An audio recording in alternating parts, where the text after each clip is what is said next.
అప్పుల బాధలు వెంటాడుతున్నాయా? అయితే 6 JVR వారి జాతిరత్నాలు ధరించండి. హాయ్ హలో నమస్తే వెల్కమ్ టు అవర్ ఛానల్. నేను మీ చార్మి.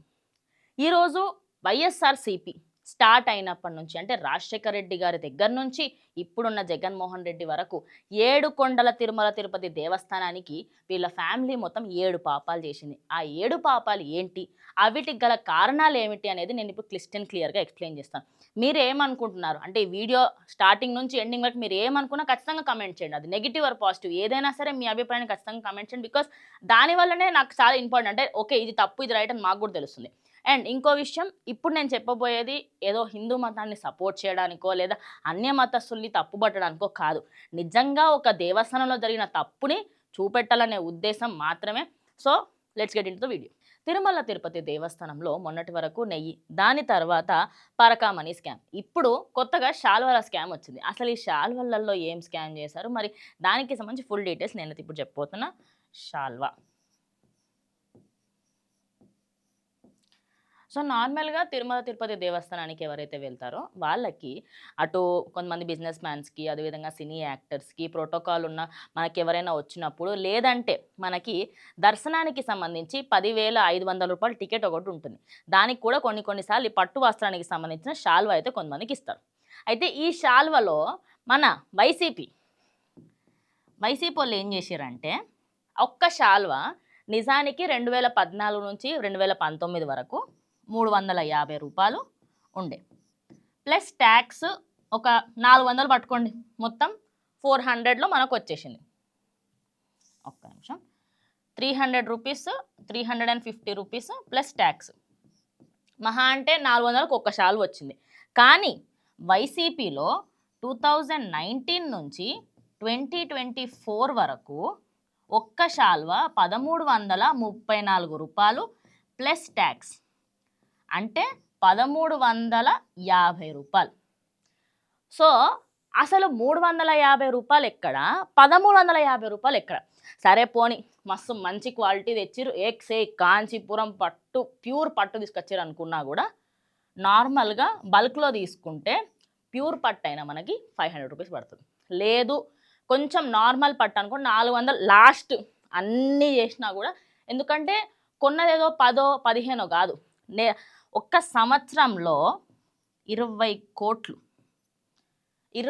కోట్లకి సంబంధించిన మనీ అంతా ఇన్వెస్ట్ చేసి అన్ని గనం శాల్వాలు కొన్నారు. మరి 5 సంవత్సరాలల్లా మన వైసీపీ ఎంత కొట్టుంటుంది?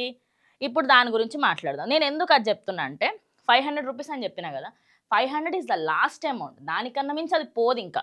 కానీ వీళ్ళు 1350 రూపాయలు పెట్టి పట్టు ఇవ్వలేరు అన్నమాట. పట్టు నో,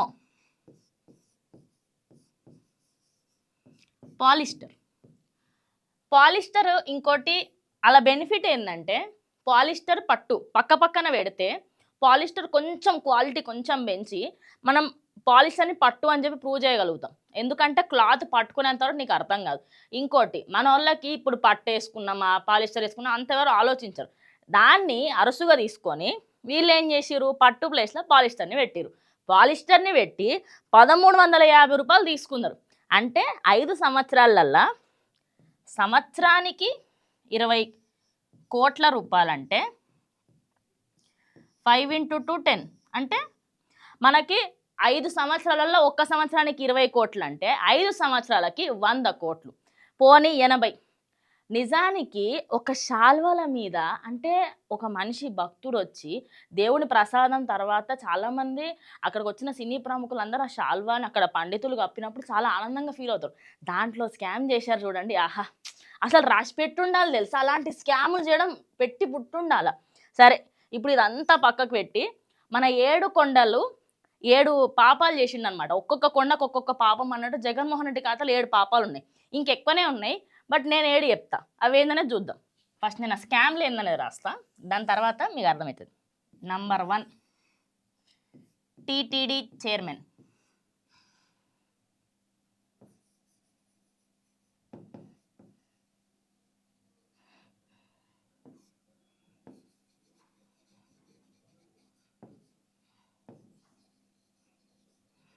కరుణాకర్ రెడ్డి. ఈ పెద్ద మనిషి తుమ్మిన దానికి దగ్గిన దానికి నేను సెక్యులర్, నాకు అసలు నేను ఎంత నాస్తికుడినంత అంత నాస్తికుడిని అని చెప్పి ప్రతి దానికి నాస్తికత్వం చూపించే ఒక వ్యక్తిని తిరుమల తిరుపతి దేవస్థానానికి చైర్మన్ చేసిండు. పోనీ ఇదేమన్నా వారసత్వంగా ఓన్లీ ఫస్ట్ టైం అని కూడా కాదు కదా. వైఎస్ఆర్సీపీ ఉన్నప్పుడు కూడా, రాజశేఖర రెడ్డి గారు బతుకున్నప్పుడు కూడా ఈ పెద్ద మనిషికి ఎక్కువ మట్టుకు వాల్యూ ఉండేదన్నమాట. సెకండ్ స్కామ్, ఇలా తమ్ముడు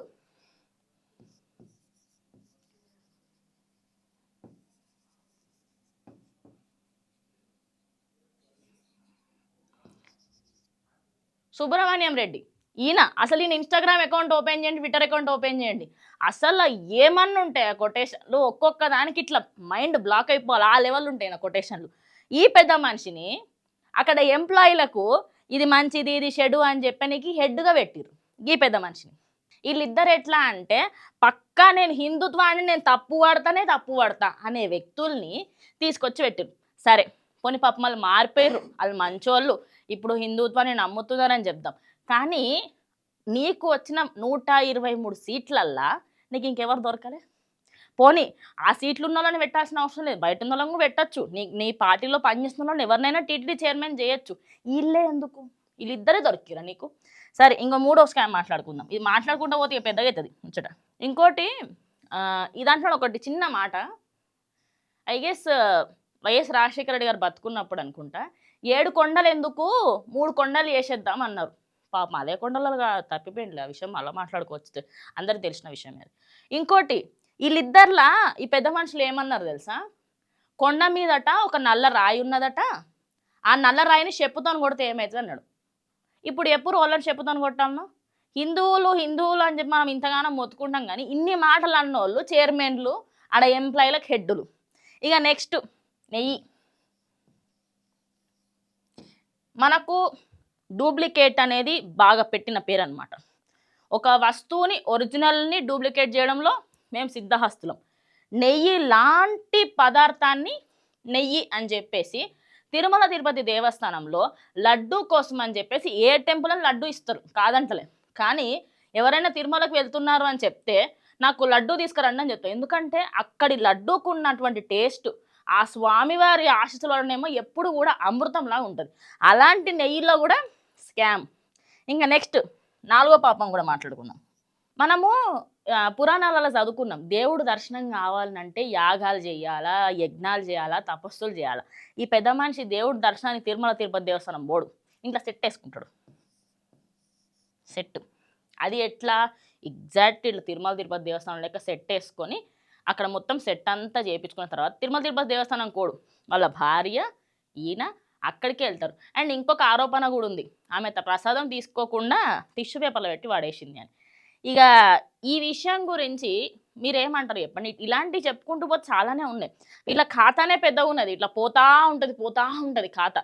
ఇంకోటి మన 5th స్కామ్ వచ్చేసి తిరుమల తిరుపతి దేవస్థానంలో బ్రహ్మోత్సవాలు అయినప్పుడు ఎవరైనా సరే సతీ సమేతంగా పట్టు వస్త్రాలు సమర్పించాలి. మెయిన్లీ మనకి ఎవరైనా వెళ్ళి పట్టు వస్త్రాలు సమర్పించాలి అనుకుంటే సతీ సమేతంగా వెళ్ళాలి.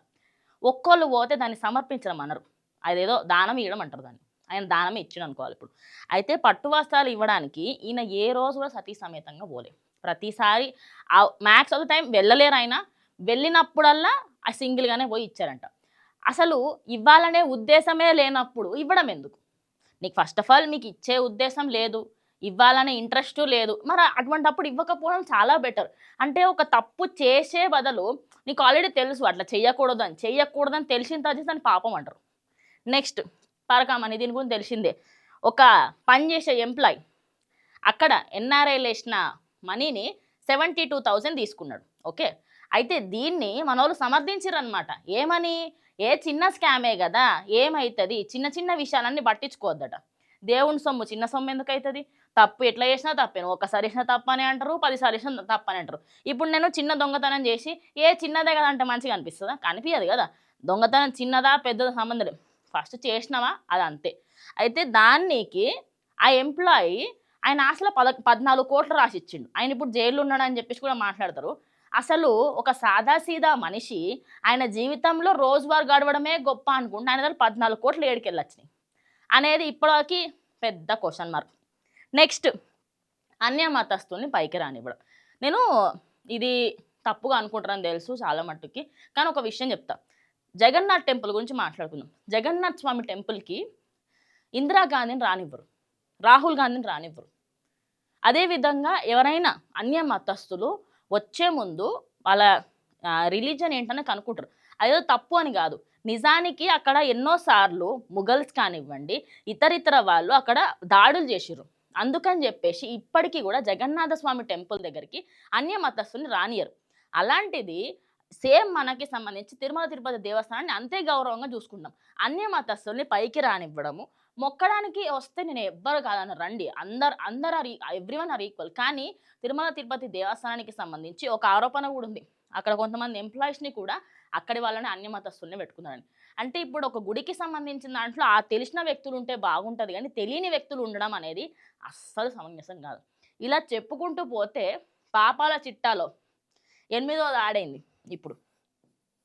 శాల్వా. అట్లా చెప్పుకుంటూ పోతే ఇంకెళ్తాయి. రోజు ఇంకో కొత్త ఎళ్తానే ఉంటాయి. అసలు వైఎస్ఆర్‌సీపీ పార్టీ ఉన్నన్ని రోజులు ఈ పార్టీకి సంబంధించిన ప్రతి ఒక్కళ్ళు స్కాములు చేస్తానే ఉన్నారు. డబ్బులు తీసుకుంటున్నారు. ఒకళ్ళేమో స్కూళ్ళల్లో చేస్తారు. ఇంకొకళ్ళేమో ట్రావెల్ ఏజెన్సీలలో చేస్తారు. ఇంకొకళ్ళేమో ఇట్లా గుళ్ళల్లో చేస్తారు. మొత్తానికి వైఎస్ఆర్‌సీపీ 2019 నుంచి 2024 వరకు చేసిన స్కాములన్నిట్లల్లో ఈ శాల్వా స్కామ్ అనేది చాలా మందికి ఆఖరికి గవ్విగూడనా అన్న స్టేజ్‌కొచ్చిర్రు. సో, ప్రజలైతే ఇది విన్నప్పటి నుంచి అసలు ఎందుకు ఇంత దారుణానికి దిగజారిపోయిర్రు అనేదైతే మాట్లాడుతున్నారు. ఇప్పుడు దీన్నైతే సీబీఐ ఎంక్వైరీకి ఇచ్చారు. ఇందులో మనం మెచ్చుకోవాల్సిన విషయం ఏంటి అంటే, బీఆర్ నాయుడు గారు ప్రెజెంట్ ఉన్న చైర్మన్. ఆయన ఇన్ని రోజుల పాటు అన్ని విషయాలు లైట్ తీసుకున్నారు. పోనీ అబ్బాయిలతోని పెట్టుకోవడం ఎందుకు అనుకున్నారా? లేకపోతే ఎందుకు ఇప్పుడు అయిపోయిన విషయాన్ని తవ్వి తీసినంత మాత్రాన అక్కడ ఏమి ఒరిగేది లేదు. మళ్ళా రిటర్న్ ఆ పైసలు రావు, ఏమి రావు. మరి అది వదిలేసిర్రని చెప్పేసి చాలామంది. కానీ ఇప్పుడు మాత్రం సీబీఐకి ఇచ్చేసిర్రనమాట. సీబీఐ వాళ్ళు ఎట్లా అంటే, నువ్వు ఎంత దాతకారైనాగా నాకు సంబంధం లేదు. నిన్ను నిల్చోబెట్టి ఆడనే నిలబడి నేను మాట్లాడిస్తా, నీ నోట్లోకెళ్ళి నిజం చెప్పిస్తా అనే రకాలు ఉంటారు సీబీఐలు. మరి సీబీఐ ఆఫీసర్స్‌కైతే ఈ శాల్వలకు సంబంధించి అయితే కంప్లీట్‌గా డీటెయిల్స్ అన్నీ ఇవ్వడం జరిగింది. అసలు ఎంత జరిగింది స్కామ్ ఏంటి? ప్రతి ఒక్కటి కూడా క్లియర్‌గా తెలుసుకోవడానికి గవర్నమెంట్ అయితే రెడీగా ఉంది. మరి దీనిపైన మీరేమనుకున్నా ఖచ్చితంగా కమెంట్ చేయండి. ఇది ఇవాల్టి వీడియో. ఇంకో వీడియోతో మళ్ళీ కలుస్తాం.